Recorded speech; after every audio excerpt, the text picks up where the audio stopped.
जैसा कि दोस्तों मैं आप सभी को क्लास 12th केमिस्ट्री के अंतर्गत यूनिट 14 जैव अणु यानी कि बायोमॉलिक्यूल्स पढ़ा रहा हूँ, जिसके अंतर्गत पिछले पार्ट में हम लोगों ने जाना कार्बोहाइड्रेट्स क्या होते हैं। कार्बोहाइड्रेट्स की जो परिभाषा थी हम लोगों ने पुरानी विधि तथा आधुनिक विधि दोनों के रिलेशन में समझा।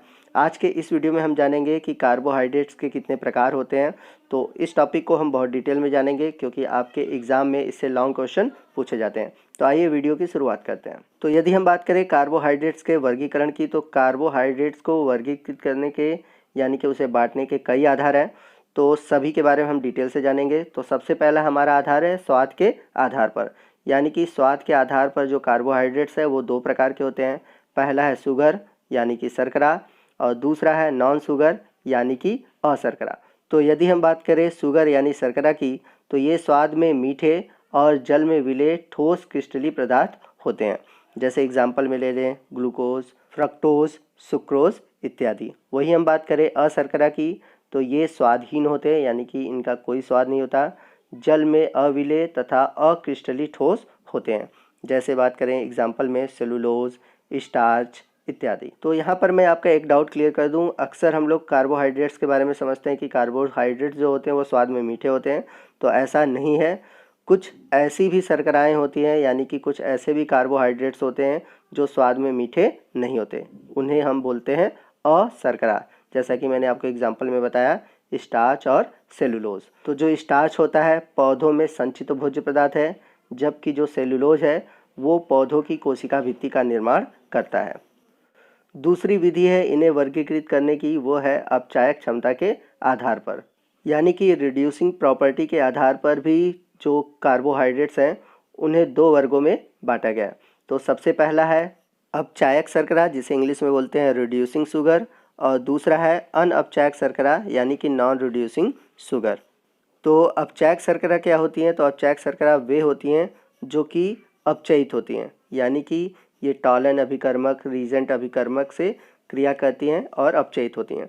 तो टॉलन अभिकर्मक क्या होता है, ये सभी चीज़ें हम आगे वीडियो में जानेंगे। बहुत ही इंपॉर्टेंट है, आप ज़रूर इसको देखिएगा। तो हमारा फेलिंग सोल्यूशन है CuO और टॉलन अभिकर्मक है Ag2O। तो जो अपचायक शर्करा होती हैं ये क्या करती हैं, इन्हें अपचयित कर देती हैं, यानी कि Ag2O को Ag में सिल्वर में अपचयित करती हैं, जबकि CuO को कॉपर में अपचयित करती हैं। तो किन किन शर्कराओं में अपचायक क्षमता पाई जाती है? तो ग्लूकोज, फ्रक्टोज इन सभी में अपचायक क्षमता पाई जाती है। जनरली जितने भी मोनोसैक्राइड हैं वे सभी क्या होती हैं, अपचायक शर्करा होती हैं। तो मोनोसैक्राइड क्या है आगे वीडियो में हम जानेंगे। तो ग्लूकोज और फ्रक्टोज क्या करती हैं, टॉलन अभिकर्मक हो या फेलिंग अभिकर्मक हो उनको अपचयित करती हैं। तो इनके बारे में डिटेल में हम आगे वीडियो में जैसे जैसे बढ़ेंगे जानेंगे, तो बहुत इंपॉर्टेंट है। वही हम बात करें अनअपचायक शर्करा यानी कि नॉन रिड्यूसिंग शुगर के बारे में, तो जो अनअपचायक शर्करा होती है न तो फेलिंग विलियन में रिड्यूस होती है न ही आपके टॉलन अभिकर्मक में रिड्यूस होती हैं। जैसे कि अगर हम बात करें सुक्रोज है, सुक्रोज एक नॉन रिड्यूसिंग शुगर है। तो आप एक एक दो दो एग्जाम्पल अपचायक शर्करा और अनअपचायक शर्करा की याद कर लीजिए। तो कार्बोहाइड्रेट्स के वर्गीकरण के हमने दो आधार पढ़े। पहला है स्वाद के आधार पर जिसमें कि शर्करा और अशर्करा के बारे में हम लोगों ने बात किया। दूसरा है अपचायक क्षमता के आधार पर जिसमें कि हम लोगों ने अपचायक शर्करा तथा अनअपचायक शर्करा के बारे में जाना। वहीं कार्बोहाइड्रेट को वर्गीकृत करने का तीसरा आधार है जल अपघटन के आधार पर, यानी कि जल में जब इन्हें घोलेंगे तो वो किस आधार पर टूटते हैं, यानी टूटते हैं या नहीं टूटते हैं, और यदि टूटते हैं तो कितने भागों में टूटते हैं। तो इस आधार पर यानी कि जल अपघटन के आधार पर कार्बोहाइड्रेट्स को तीन वर्गों में बांटा गया। तो पहला जो वर्ग है यानी कि जो पहला प्रकार है वो है मोनोसैक्राइड। तो मोनोसैक्राइड क्या होते हैं जान लीजिए, मोस्ट इंपॉर्टेंट है। तो जितने भी मोनोसैक्राइड होते हैं ये जल में विलय होते हैं परंतु इनका जल अपघटन नहीं होता। कहने का मतलब ये जल में तो घुलते हैं परंतु जल में जब इन्हें घोला जाता है तो ये टूटते नहीं हैं। और जितने भी मोनोसैक्राइड होते हैं ये ठोस क्रिस्टलीय पदार्थ होते हैं और इनका जो सामान्य सूत्र होता है वो होता है CnH2nOn, या फिर जैसा कि हम लोगों ने कार्बोहाइड्रेट्स का फार्मूला पढ़ा था CxH2O का होल y। सेम वही चीज़ है, यहाँ पर x और y की जगह हम n भी रख सकते हैं। तो जितने भी मोनोसैक्राइड हैं उन्हें कार्बन की परमाणु संख्या के आधार पर निम्नलिखित वर्गों में बांटा गया है। तो मैं आपको बता दूं कि जितने भी मोनोसेक्राइड हैं उनमें कार्बन की संख्या 3 से लेकर 7 तक होती है। आप नोट कर लीजिए कि मोनोसेक्राइड में कार्बन की संख्या कितने से कितने तक होती है, 3 से लेकर 7 तक होती है। तो यदि कार्बन की संख्या 3 है तो इन्हें हम बोलेंगे ट्राइओजेस, 4 है तो उसे बोलेंगे टेट्रोजेस, 5 है तो बोलेंगे पेंटोजेस और 6 है तो उसे बोलेंगे हम हेक्सोजेस, जैसा कि आप टेबल में देख सकते हैं। तो जो ट्राइओजेस होंगे उनका फार्मूला होगा C3H6O3, टेट्रोजेस का होगा C4H8O4, पेंटेजेस का होगा C5H10O5 और हेक्सोजेस का होगा C6H12O6। और हेक्सोसेस के अंतर्गत ही आपके आएंगे ग्लूकोज, फ्रक्टोज, सुक्रोज इत्यादि। अब यहाँ पर मैं आपको एक पॉइंट और बता दूँ, जैसा कि मैंने पीछे भी आपको बताया है कि जो ग्लूकोज है और फ्रक्टोज है दोनों का फार्मूला तो आपका क्या है, C6H12O6 है। लेकिन जितने भी मोनोसेक्राइड होते हैं उनमें फंक्शनल ग्रुप दो तरह के पाए जाते हैं, किसी में पाया जाता है एल्डिहाइड और किसी में पाया जाता है कीटोन। तो जिसमें एल्डिहाइड समूह होता है उसको हम बोलते हैं एल्डोजेस और जिसमें कीटोन समूह होता है उसे बोलते हैं हम कीटोजेस। जैसे एल्डोजेस का एग्जाम्पल ले तो ग्लूकोज हो गया और वहीं कीटोजेस का एग्जाम्पल ले तो हो जाएगा फ्रक्टोज, क्योंकि दोनों का फार्मूला C6H12O6 है। परंतु अंतर क्या है, जो आपका ग्लूकोज है उसमें मेन फंक्शनल ग्रुप एल्डिहाइड है और जो आपका फ्रक्टोज है उसमें मेन फंक्शनल ग्रुप क्या है, कीटोन है। तो ये तो बात हुई मोनोसेक्राइड की। वहीं जल अपघटन के आधार पर देखें तो कार्बोहाइड्रेट्स का जो दूसरा प्रकार है वो है ओलिगोसेक्राइड। तो ओलिगोसेक्राइड वे कार्बोहाइड्रेट्स होते हैं जिनके जल अपघटन से 2 से लेकर 10 तक मोनोसेक्राइड बनते हैं। यानी कि जब भी हम ओलिगोसेक्राइड को वाटर में घोलते हैं तो ये अपघटित होकर 2 से लेकर 10 मोनोसेक्राइड अणुओं में टूट जाते हैं। यानी कि जितने भी ओलिगोसेक्राइड हैं इनका निर्माण मोनोसेक्राइड से होता है। तो कितने मोनोसेक्राइड से होता है, 2 से लेकर 10 तक।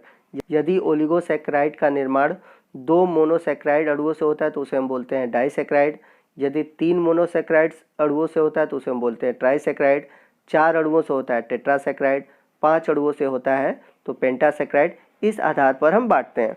तो ओलिगोसेक्राइड आपके कई प्रकार के होते हैं, यानी कि डाई, ट्राई, टेट्रा, पेंटा, हेक्सा इस प्रकार के होते हैं। तो इसलिए जब हम इन्हें पानी में घोलते हैं तो ये क्या करते हैं, अपने जिस अणु से मिलकर बने हैं यानी कि जिस मोनोसेक्राइड से मिलकर बने हैं उन्हीं अणुओं में टूट जाते हैं।